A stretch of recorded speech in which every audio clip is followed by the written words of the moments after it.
누가복음 16장입니다. 16장에는 1절에서 13절까지는 불의한 재산 관리인에 관한 비유는 누가복음에만 있습니다. 바리새인들 15장에 이어 제자들에게 말씀하신 비유이지만 역시 바리새인들에게도 해당됩니다.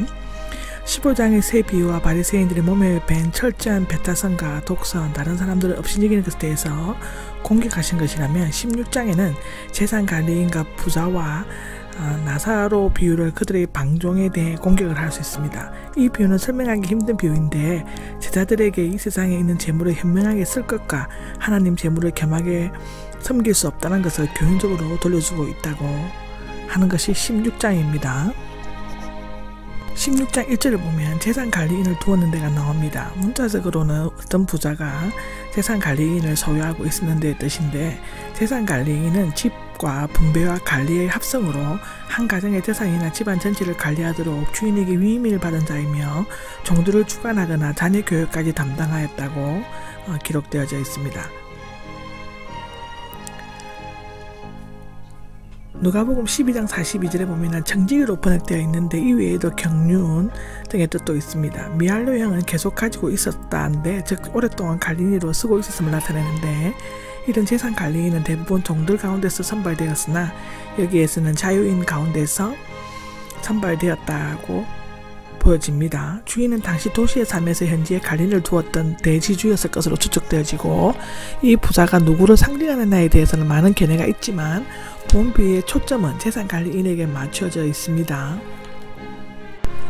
1절에 낭비한다는 것이 나오는데 흩트리다, 뿌리다, 키짓하다, 항폐하게 한다의 뜻이며 주인의 돈을 자기 마음대로 뿌리고 다니거나 또는 자신의 실수를 많이 잃게 되는 것을 의미하는데, 그런데 분사가 함께 쓰일 때는 어떤 사람에 대해서 분명치 않은 것이 마치 강력한 근거처럼 비난하는 것을 나타낸다고 합니다. 들려왔다는 돌이나 말을 가로질러 던지다, 비방하다, 고발당하다의 뜻이며 악의적으로 험담하는 정상한 험담과 중상을 하는 것을 의미하는데, 구체적인 내용은 없으므로 추측에 여지할 수밖에 없지만 전체 문맥에 비춰볼 때 이 사람은 주인의 재산을 축내었지만 자신의 것으로 착복하진 않았던 것으로 보여집니다. 만일 그렇게 많은 돈을 횡령했다면 노후에 대해 그렇게 심각한 고민을 하지 않았을 것입니다. 누군가가 그를 시기하거나 모함하려고 거짓고발을 했을 수도 있다고 기록되어져 있습니다. 2절입니다. 2절에는 그동안 자네가 맡았던 일을 정리해 주게가 나오는데, 부자는 관리인을 불러 이런 말을 들었을 때 어떻게 되었는가 하고 말하고, 관리인의 말을 들어보기도 전에 관리인 노릇을 할 수 없으니 자네가 맡았던 일을 정리해 주게, 즉 계산해 주라, 넘겨주라를 뜻하는데요. 부자는 소문만 듣고 일방적인 해고 통보를 한 것입니다. 물론 이 관리인은 소문대로 주인의 돈을 횡령했거나 낭비했을 수도 있습니다. 그렇다면 직접 그 진상을 알아보는 것도 현명한 판단을 했을 것이라면 관리인 때문에 더 많은 손해를 보지 않게도 되었을 것이라고 기록되어져 있습니다. 들입니다. 땅을 파지나가 나오는데 구멍을 파거나 뚫다를 의미하고 육체적 노동을 의미합니다. 빌어먹자니라는 말이 나옵니다. 자선을 요청하다, 구걸하다의 뜻인데, 땅을 파는 노동은 육신이 감당 못하고 빌어먹는 것은 정신이 감당을 못했습니다. 실로 그의 처지는 절망적이었고 상황은 긴박하였습니다. 그러나 그의 자신의 처지를 비관하여 절망에 한숨을 짓거나 현실을 도피하여 어디론가 숨어버리려고 하지 않고 자신이 할 수 있고 또 해야 할 일을 무엇인가를 재빨리 궁리하기 시작했습니다. 어쩌면 이 재산 관리인은 또 하나의 우리의 모습일 수도 있습니다. 하나님께는 못나고 부족한 우리들의 충성되이 여겨 직분과 물질과 온갖 것들을 맡겨주었습니다.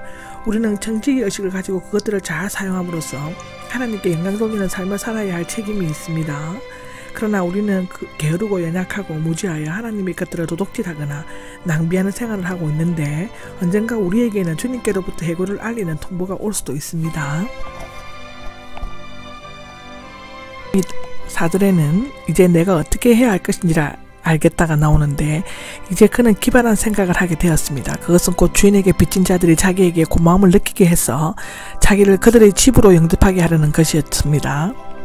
빚진 사람들이 나오는데 아마도 아직 소장료를 다 지불하지 못했거나 곡식이나 기름을 빌려간 사람들이었을 것이라고 기록되어져 있습니다. 6절에 보면 기름 100말이 나오는데, 말에 해당되는 약 23리터이므로 기름 100말은 3298.4리터라고 합니다. 100에바나 라고 하기도 하고요. 감람나무 92그루에서 나는 양이라고 합니다. 대단한 거죠. 빛 문서 50이라고 쓰시오라고 하는데 재산관리인은 채무자들이 쓴 채무증서나 약증서를 가지고 있었으므로 쉽게 고쳐 쓰거나 새로 다시 쓰게 할 수 있었습니다. 원래 이스라엘에는 이자 받는 것이 율법으로 금지되어 있었지만 이것은 출애굽기 22장, 신명기 15장에도 나옵니다. 가난한 자들에게는 불법으로 이자를 받는 일이 많았다고 합니다. 아마도 이 재산관리인은 주인 몰래 이자를 받아 착복해 오고다가 들통이 나게 되자 얼른 그 이자만큼 탕감을 해 주었을 것입니다. 당시에는 이러한 부정적인 행위가 보편적인 일이었는 것 같는데요.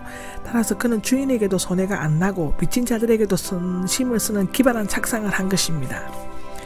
빈 문서인데 기록물들인데 계약서 각서들인데 언론은 이 문서를 비밀히 작성하여야 했으므로 신속한 처리가 불가피했을 것 같다고 기록되어 있습니다.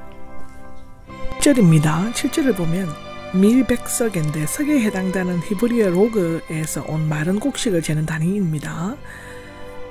27,500kg이었다고 합니다. 약 100에이커에서 얻을 수 있는 양 정도인데 여기 80은 기름을 반으로 탕감했지만 밀은 5분의 1 정도 20석만을 탕감한 것으로 밀이 기름보다 훨씬 더 비쌌기 때문이었을 것인데요. 기름 50만은 밀 20석 각기 500데나리온 정도 되는데 노동자들의 하루 품삯이 1데나리온이었으므로 약 16개월을 일해야 벌 수 있는 큰 금액이었습니다. 그 밖에도 그런 방식으로 각기 탕감을 줌으로써 재산 관리에는 쫓겨나는 그들에게서 생계의 도움을 받을 수 있을 것으로 기대했을 것입니다. 그래 보면 불의한 재산 관리인이 나옵니다.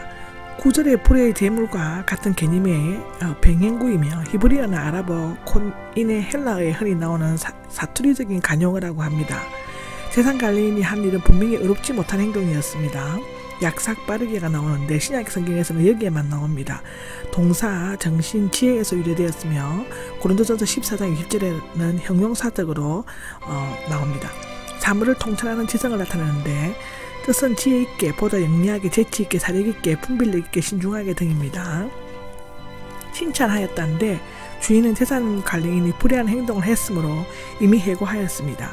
그가 칭찬한 것은 그가 행한 불의한 일이 아니라 그 수단의 능숙함과 신속성 그리고 앞날에 대해 미리 준비한 것에 대해서였습니다. 우리말로는 혀를 찼단데 고개를 내젓단데 눈이 희둥그레졌다, 냉소했다의 표현에 해당되고 있습니다. 물론 여기에 나온 주인은 하나님이나 예수님을 의미하고 주는 아닙니다. 왜냐하면 하나님이나 예수님의 관리인이 아무리 수완 좋게 약삭 빠르게 행동했다 할지라도 결코 칭찬하지는 않았을 것이기 때문인데요.